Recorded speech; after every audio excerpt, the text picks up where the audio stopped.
Good evening, fellow adventurers. How are you today? I hope you're doing well and ready to journey through time together with Nightly Historian. Imagine a place where the world feels tightly closed around you. Trees tower like prison walls. Fog curls through branches like secrets never meant to escape.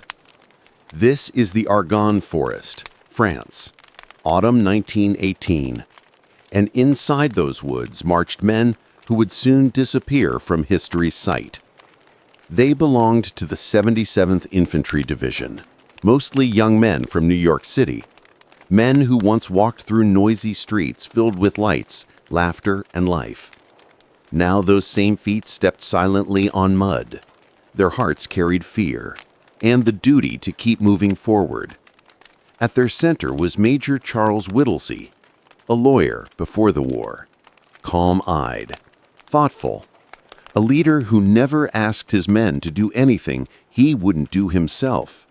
Whittlesey had been ordered to push deep into enemy lines, deeper than anyone felt comfortable with, into the thickest part of the forest, where visibility turned into shadows and safety felt like a myth. Artillery thundered behind them. The earth shook with each explosion. Falling leaves mixed with falling fear. But retreat was not an option. Orders must be followed, no matter the cost. As they advanced, they looked around and realized something unsettling. There were no American units protecting their flanks. No friendly lines on either side. Only silence and trees. And somewhere ahead, the enemy was waiting. Still, they pushed onward, believing the rest of the Allied forces would soon catch up, believing progress meant survival, believing their courage would be rewarded. But the forest had its own plans. Artillery wires snapped under shell fire. Messengers were lost or captured. The fog swallowed signals before they could be read. The battalion kept walking, unaware of how alone they were becoming. Every step forward became a step away from rescue. The deeper they pushed, the louder whispers of doubt became. Unseen eyes watched from the shadows. Branches cracked in ways that didn't sound like nature. Hands tightened on rifles. War teaches instincts quickly. Then came the ambush. A burst of gunfire shook the trees. Bullets splintered bark like lightning through wood. Men dropped into the dirt, their breathing fast and shallow. The enemy had found them first. Whittlesey shouted for them to hold position, return fire, stay low, survive. His voice cut through the chaos like a lighthouse in a storm. They fought with discipline. Short bursts of fire, quick relocations, eyes scanning the shadows that never stayed still. They drove the enemy back, for the moment. The Germans pulled away deeper into the trees, but their footsteps promised return. This was not a victory, only a warning. The forest had chosen its prey. When the shooting stopped, Whittlesey gathered his officers. He looked at maps that suddenly felt meaningless, lines and arrows drawn by people far away from danger. He realized the truth that chilled him. They had marched too far. Ahead of them, more enemy lines. Behind them, more enemy lines. To the sides, nothing but darkness and guns. The battalion was surrounded, cut off, trapped. Yet Whittlesey refused to panic. His calmness steadied the men around him. They dug into the hillside for protection. Not a perfect position, but it was all they had. Night arrived without mercy. Cold air replaced daylight. Whispers turned into quiet prayers. The enemy watched from the trees, waiting for the next opportunity.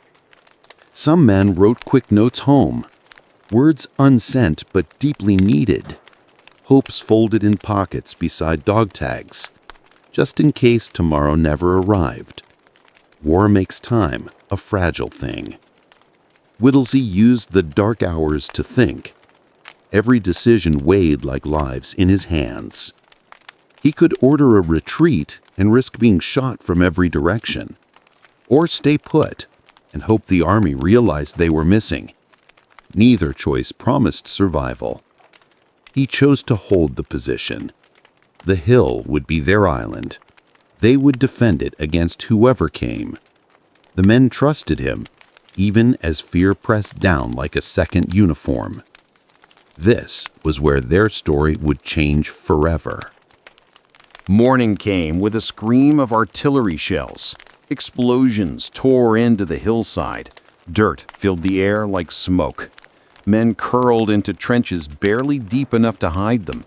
The battle had begun again. Runners were sent to request reinforcements. None returned. Every path they took was swallowed by enemy forces. The forest was not just surrounding them, it was hunting them. Food rations grew thin. Water ran out even faster. The stream nearby was tempting, but the enemy had guns pointed directly at it. Thirst became as dangerous as bullets. Whittlesey sent a pigeon into the sky, a bird as small as hope, wings beating against gunfire and smoke. It carried their location. It carried their desperate need for help. Shells rained down again. Branches snapped overhead. A man screamed, then silence. Another name lost to the forest. Another ghost added to the air.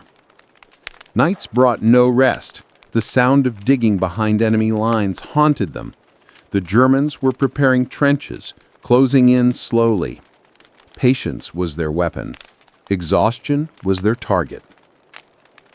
A few soldiers saw shapes moving in the fog, figures in gray uniforms, but shots fired into the mist hit only trees. The enemy stayed hidden, letting fear do the work. Whittlesey moved from man to man. He gave soft encouragement. He reminded them they were not forgotten. He kept his own doubts buried deep. A leader's confidence is sometimes a mask. Corpsmen treated wounds with shaking hands, bandages soaked through quickly.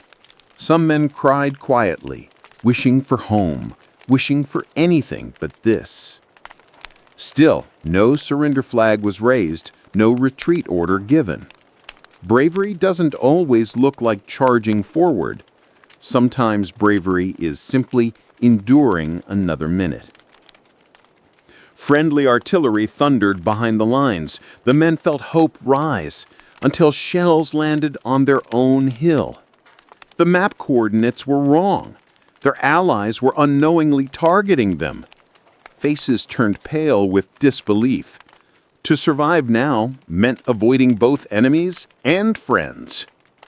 Once again, Whittlesey sent a pigeon into the sky, this time with a message carved in desperation: "We are along the road. For heaven's sake, stop it." The forest watched the bird fade into distance. They waited for a miracle. Men whispered to each other in trenches. They wondered if anyone cared, if anyone even knew their names, if America truly remembered its sons trapped in a European forest. Loneliness grips hardest in places crowded with fear. Whittlesey could feel morale thinning, but he would not let it break. He stood tall in the trench, silhouetted against explosions, as if daring the world to knock him down. Enemy voices echoed from the shadows. They shouted offers to surrender, promises of safety, warm beds, life. Some men listened, tempted by the idea of survival. Death felt too close. Surrender sounded like breathing again. But Whittlesey spoke calmly, words stronger than rifles. "I will not surrender." The men looked at him and remembered their courage. If their leader refused to bow, neither would they. The hill remained defiant. The battle was far from over, but their spirits, bruised and battered, held firm for one more day.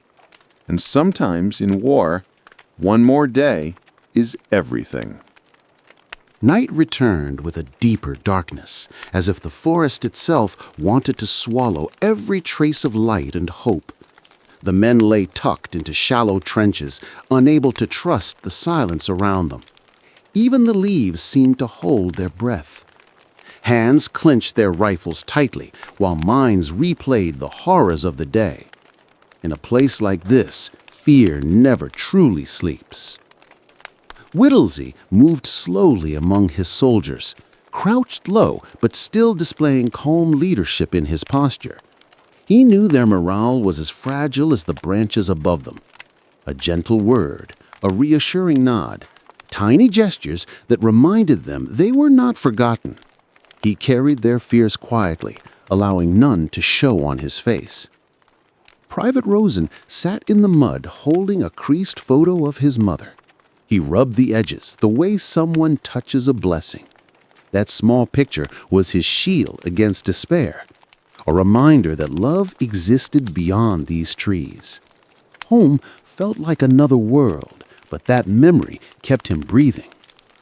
A soft crack echoed through the woods.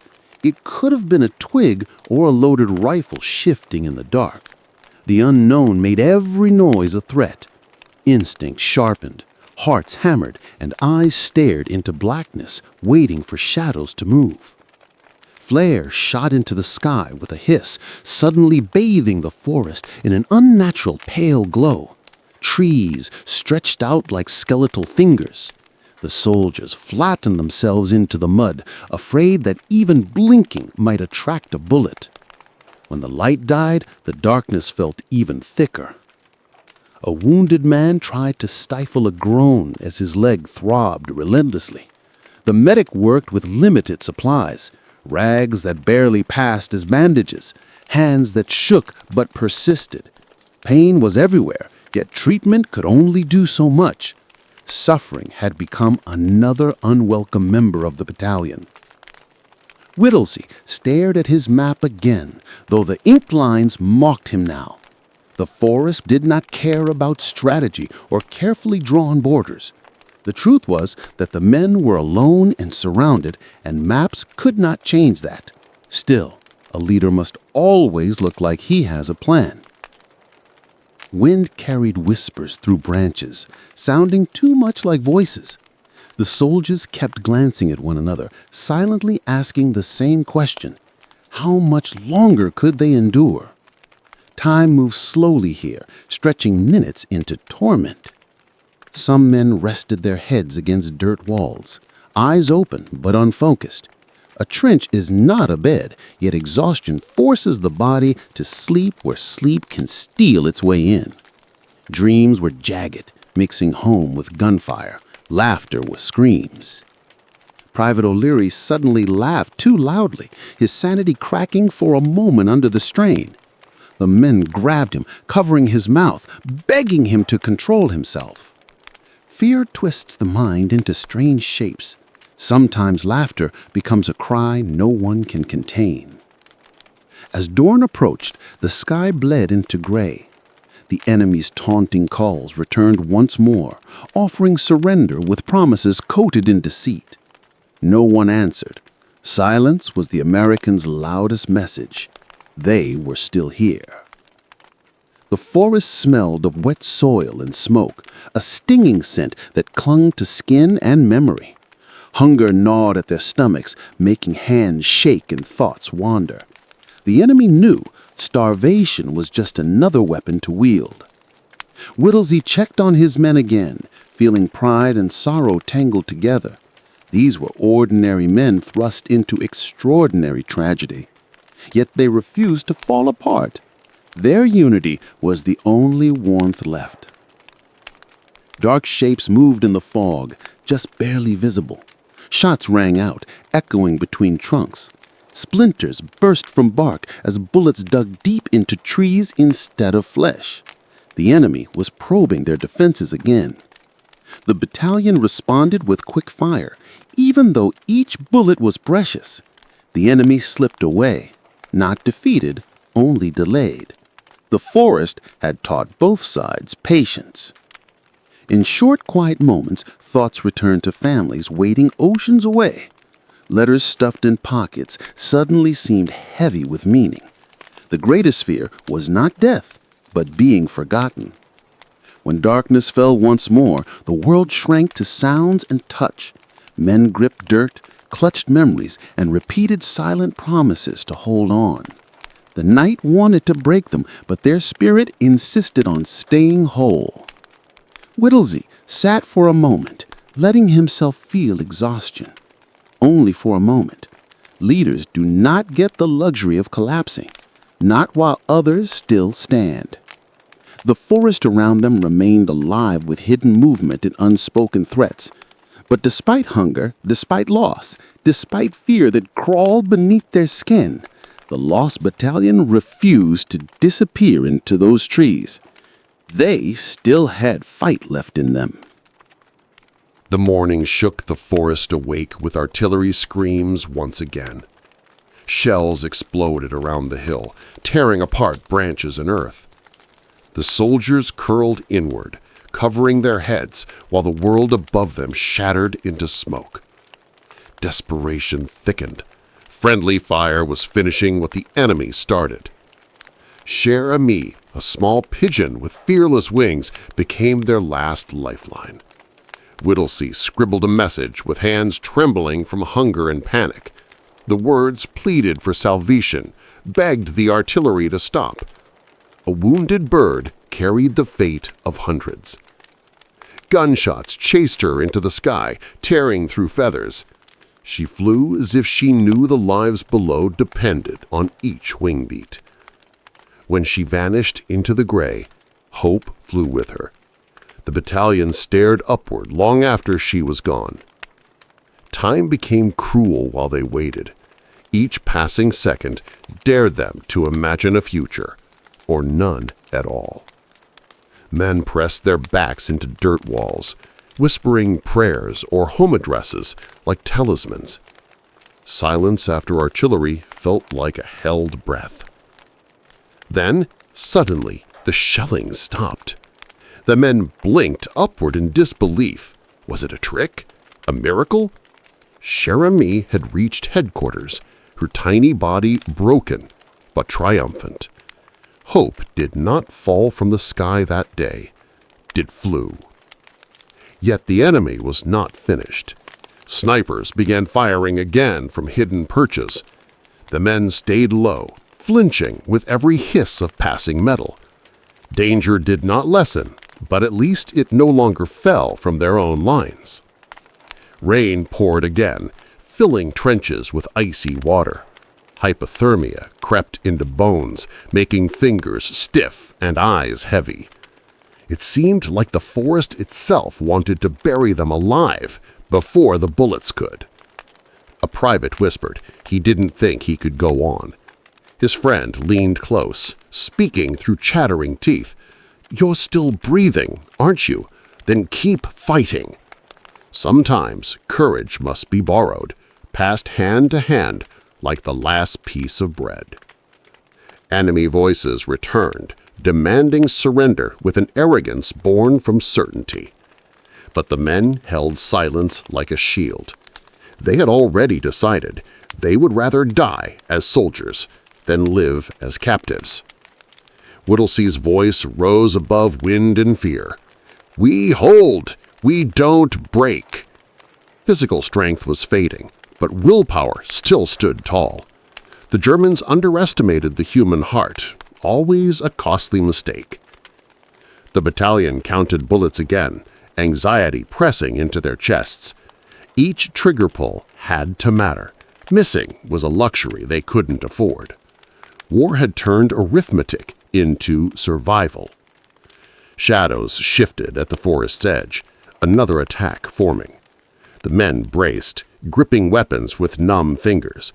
It was strange how routine death had become. Routine and personal all at once.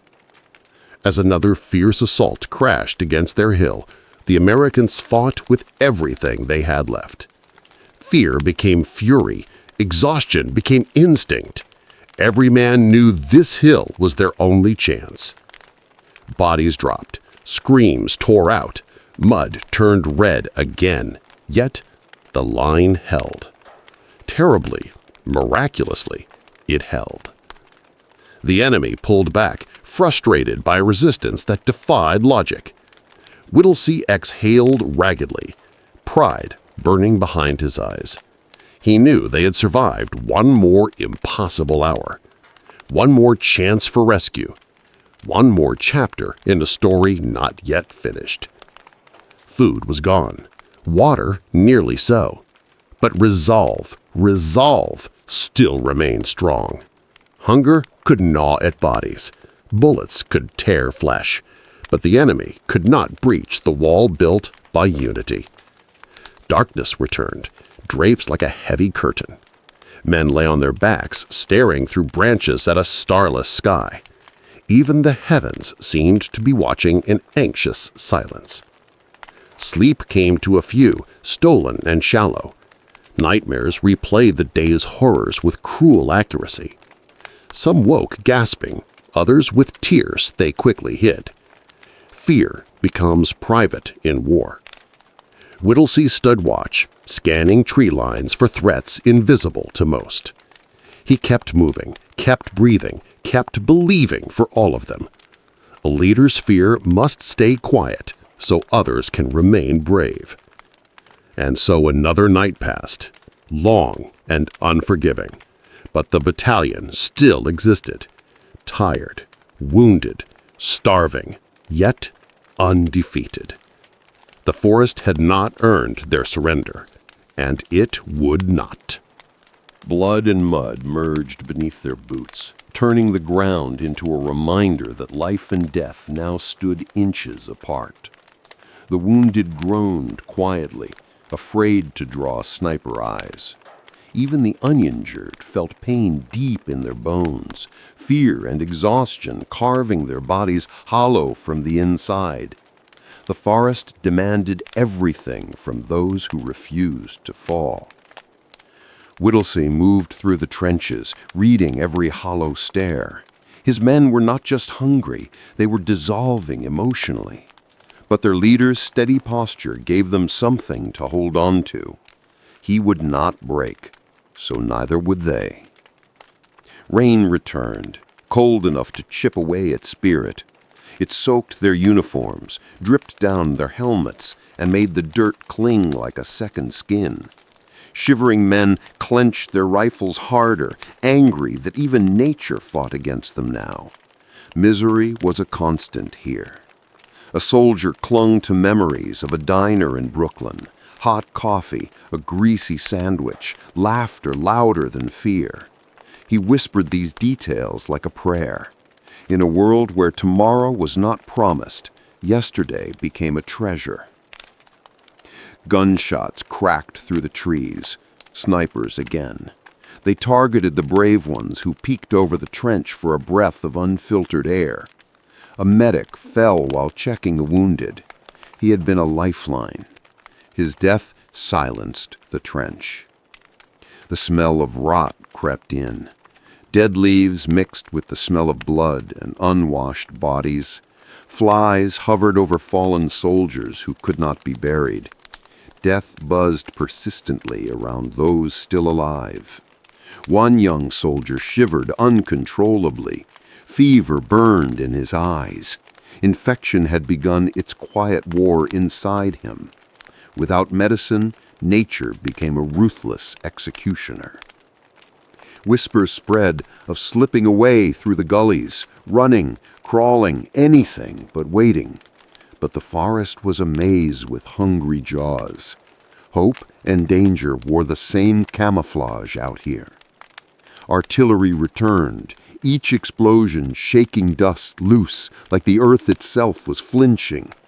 Men pressed into the mud, ears ringing, hearts stumbling over rhythms of fear. When the shelling stopped, silence felt even louder. A shadow shifted near a burned tree. A soldier fired. The bullet struck wood. The mind, tired and terrified, turned stumps into enemies and leaves into assassins.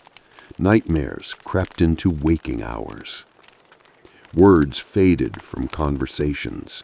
Soldiers communicated with nods, with tired glances, with hands that squeezed shoulders.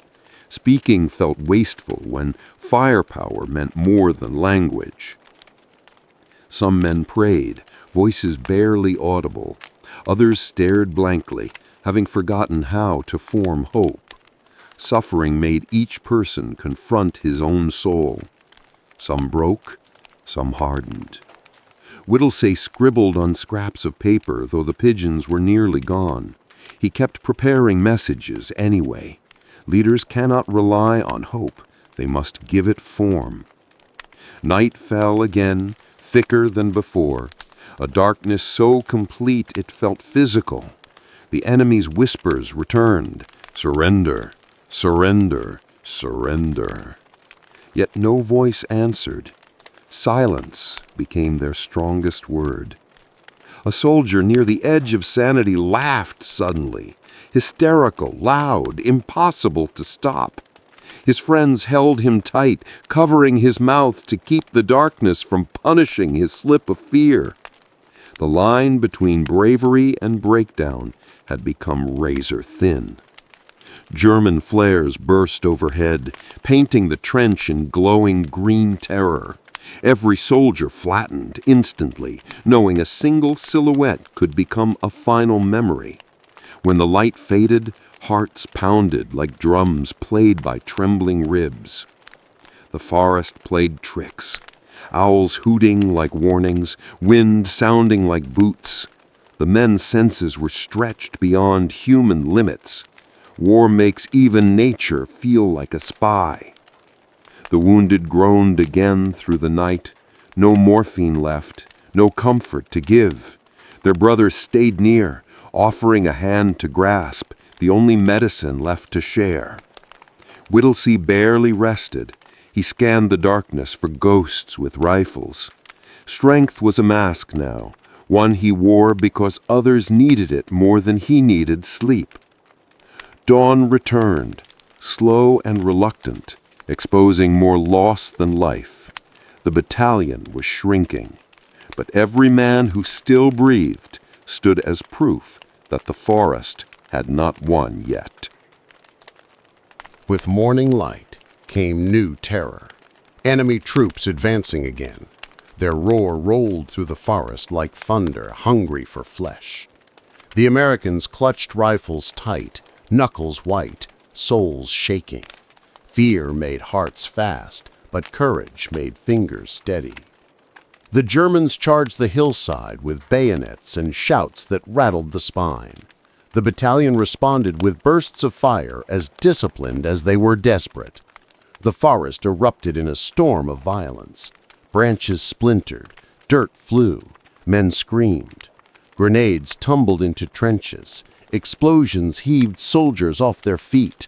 The world turned into ringing ears and flashing white nothingness. Those who survived crawled back into place because that's what survival demanded now. A soldier looked down at his friend who had just fallen, eyes open, chest unmoving. He wanted to close the man's eyelids, but bullets forced him back into cover. Grief got no time between attacks. Whittlesey shouted orders, voice cracking yet unyielding. He directed fire, shifted defense, turned hopelessness into a plan. Each command gave purpose to men who needed reasons to stay alive. The Germans fell back again. The Americans gasped, lungs inflamed by smoke and panic. Their chests rose and fell like broken bellows, but they still held the hill. Bullets were running out. When soldiers checked their belts and pockets, they counted half the courage they needed. They shared rounds. They tightened resolve. Ammunition meant survival, and survival was defiance. One man tore strips from his shirt to bind his friend's wounds. The cotton darkened with blood, but care lived on. Brotherhood kept beating while bodies weakened. Whittlesey surveyed what remained of his trenches. Too many empty spaces. Too many silent faces who once joked about home. He swallowed pain. Leaders must keep sorrow quiet. Outside the forest, the world still spun. Somewhere in France, people baked bread and watered fields. Somewhere in America, mothers washed dishes, unaware their sons were fighting death itself. Perspective can be cruel. Another attack. Shorter, uncertain. The Germans were testing, poking for weakness. The Americans answered with the last of their strength, stubborn as roots clinging to ravaged soil. Storm clouds gathered, thunder rumbling like artillery's cousin. Rain slammed down, drenching hair, blurring eyes, chilling hope. Nature wanted the hill too. A sniper's bullet sliced past Whittlesey's ear, close enough to feel death whistle. He dropped, breath caught in his throat, then rose again. Courage doesn't mean invincibility. It means standing back up. Whittlesey called out again, "We hold, we don't break." The words were ragged, almost a whisper, but everyone heard them. Commands become prayers when faith is all that remains. Hours bled into each other. The rain eased, but left a sickness in the air. Mud sucked at boots, as if begging the soldiers to lie down and quit. The forest was relentless. Another young soldier whispered he couldn't do it anymore. His comrade wrapped an arm around his neck, forehead pressed to his helmet. If you're alive, you fight. That's the rule. Shared courage kept the line from cracking. Mortars dropped again, throwing metal teeth into the air. Wood splinters and soil tore into flesh. Men curled low, hoping chance would choose someone else. Luck became as vital as breath. A chaplain crawled through the dirt, praying with anyone's eyes looked frightened enough to need it. He didn't promise victory, only peace eventually. Faith felt realist in foxholes. The Germans once more retreated into shadows, voices cursing the Americans' refusal to die or surrender. The battlefield grew quiet, dripping with rain and unsettled souls. Whittlesey stood trembling, though he forced stillness into his muscles.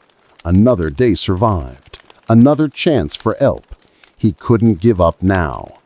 Night rolled across the forest like ink spilled onto the world. The men prepared for darkness again, the time when fear speaks loudest. But the Lost Battalion, though battered and bone-thin, still remained, alive, fighting, waiting for rescue that must come. Night arrived like a curtain dropping over a stage, and the battalion became silhouettes in the mud once more.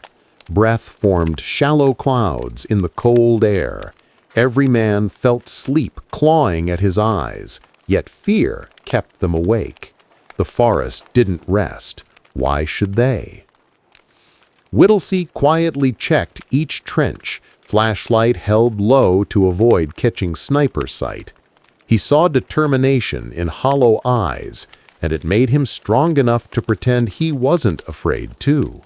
Leadership meant burying fear under duty, even if fear still clawed its way up inside.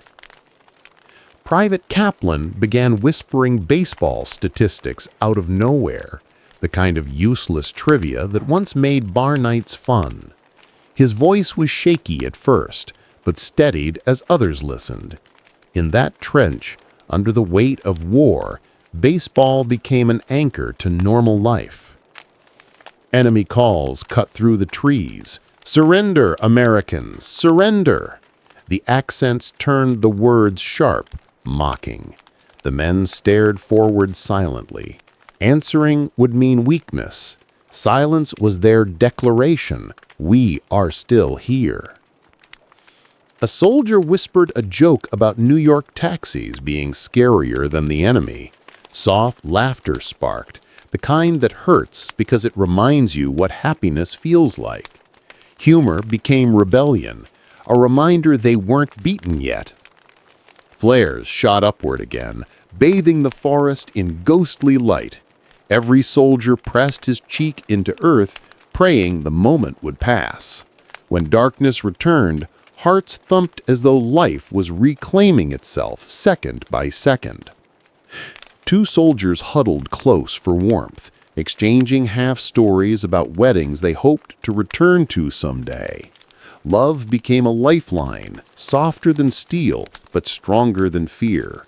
They kept telling dreams so terror couldn't fill the silence. A dying man called for his mother, voice small as a child's.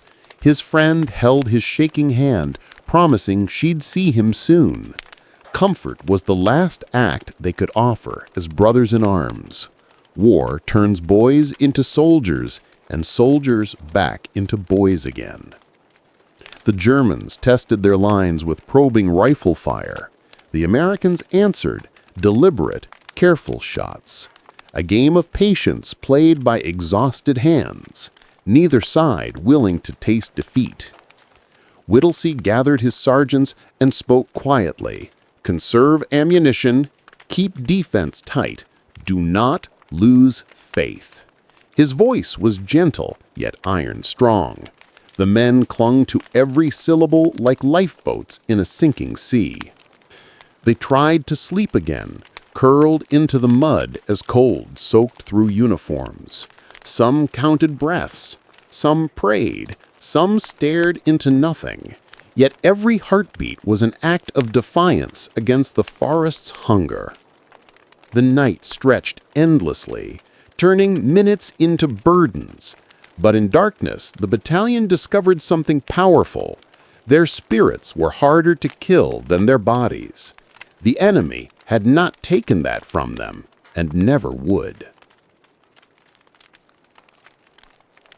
The next morning rose weakly, sun smothered by fog. The men blinked through the gray, muscles tight and weary. Hunger gnawed at their stomachs, sharper than bullets. But they lifted rifles anyway. Survival demanded it. Whittlesey watched smoke rising from distant trees. The enemy was preparing something bigger. The battalion steadied themselves for whatever storm was coming. If courage had a shape, it looked like tired men refusing to kneel. Suddenly, German machine guns opened fire again. A fierce assault meant to finish the job.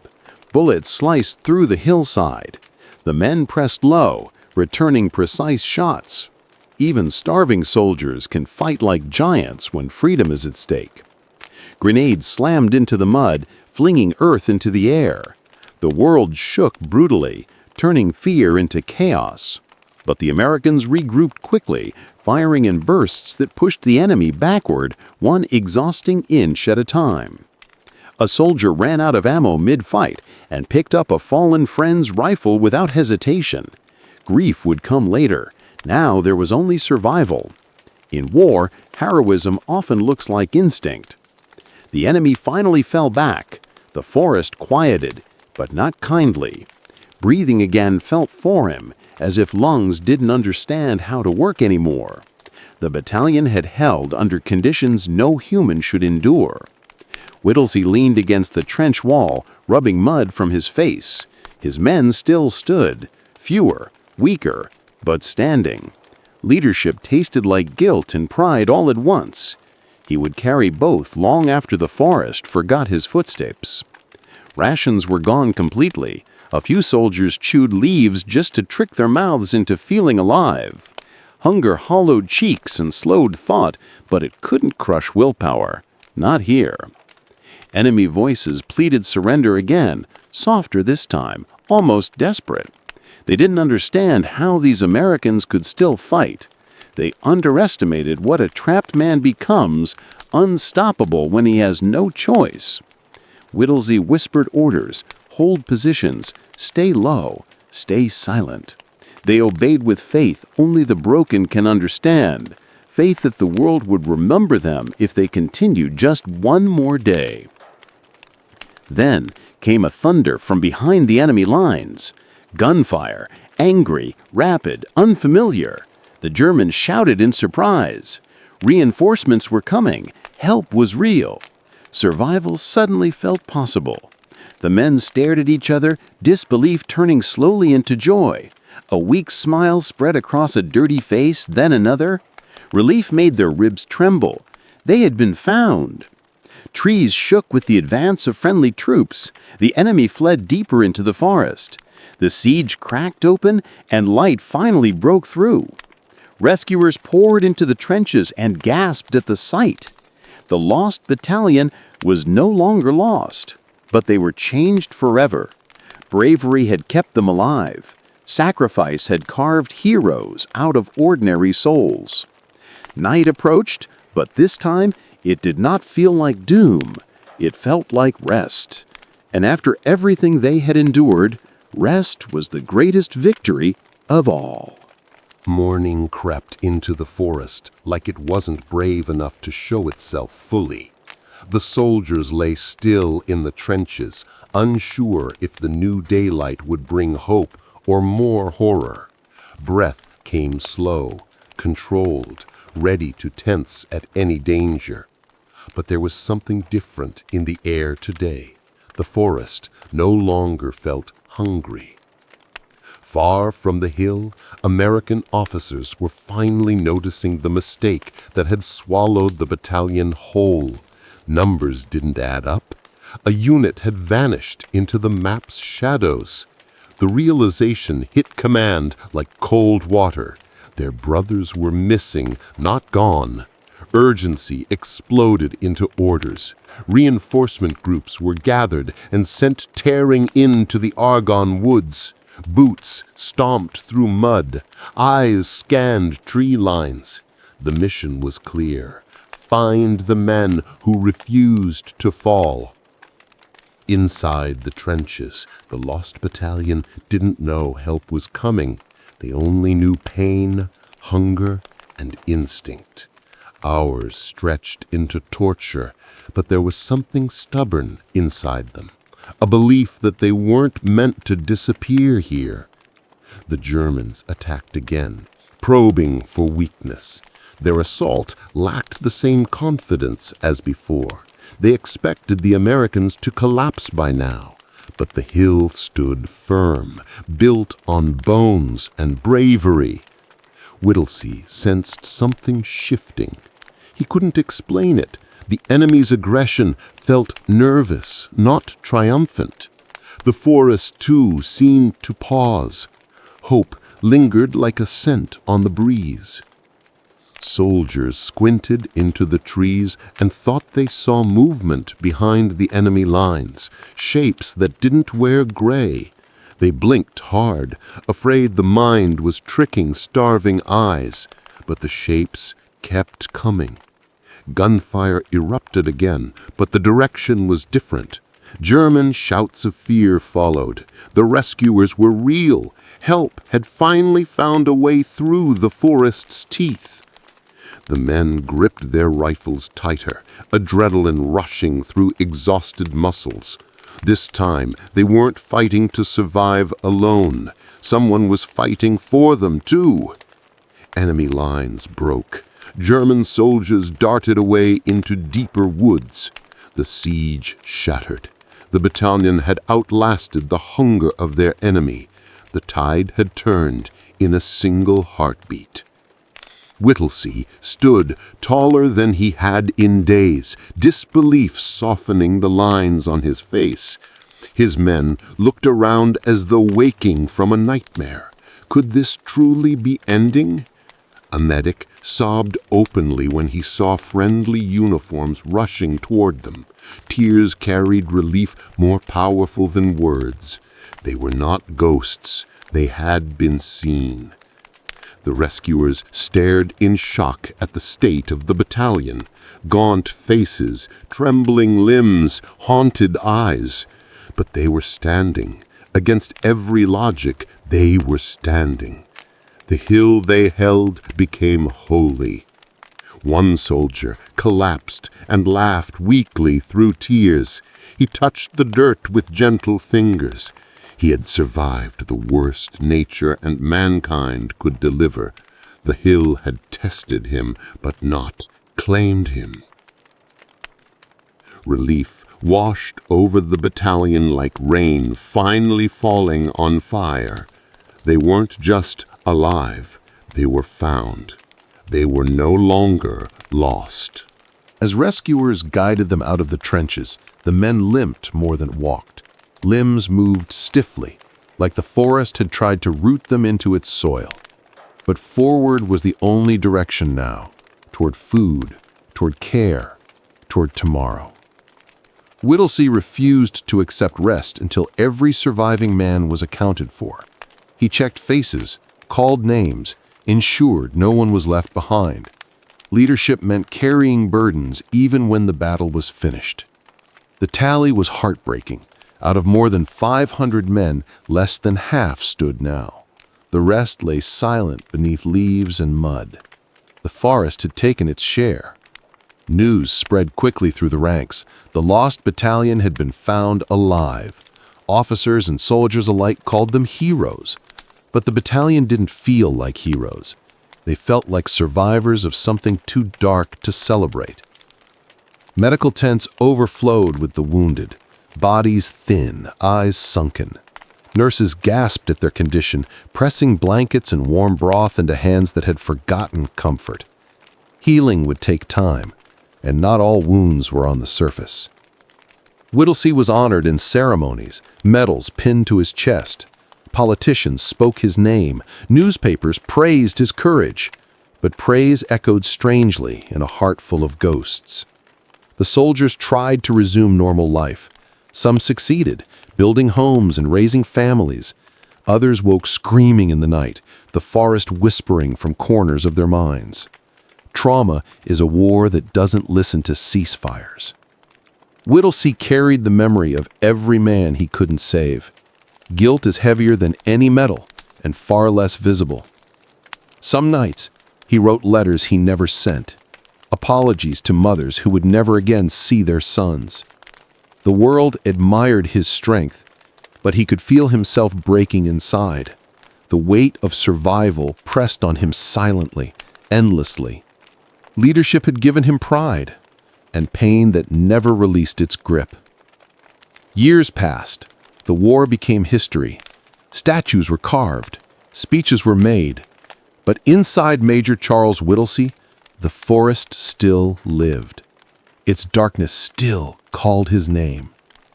One night, unable to outrun the memories any longer, Whittlesey walked away from the world quietly. The man who had refused surrender in the forest surrendered to his own sorrow. Sometimes victory wounds deeper than defeat. His death shook those who knew what he carried. The soldiers of the 77th mourned him not as a hero, but as a brother who had led them through hell. They understood the price he paid so they could live. Today, if you walk through the Argonne Forest, the wind rustles the leaves with a familiar whisper. The ground beneath holds the stories of men who refused to disappear. The forest remembers them. And so do we. The Lost Battalion was never truly lost. They held their ground when the world could not see them. They lived because they believed one more hour was worth fighting for. In the quiet of the night, when loneliness creeps close, remember their story. Remember the men who stood where hope shouldn't have survived. Their courage still flickers like a stubborn flame in the dark. The forest tried to silence them. History almost forgot them. But they endure in every breath of freedom we take. Good night, and honor their bravery.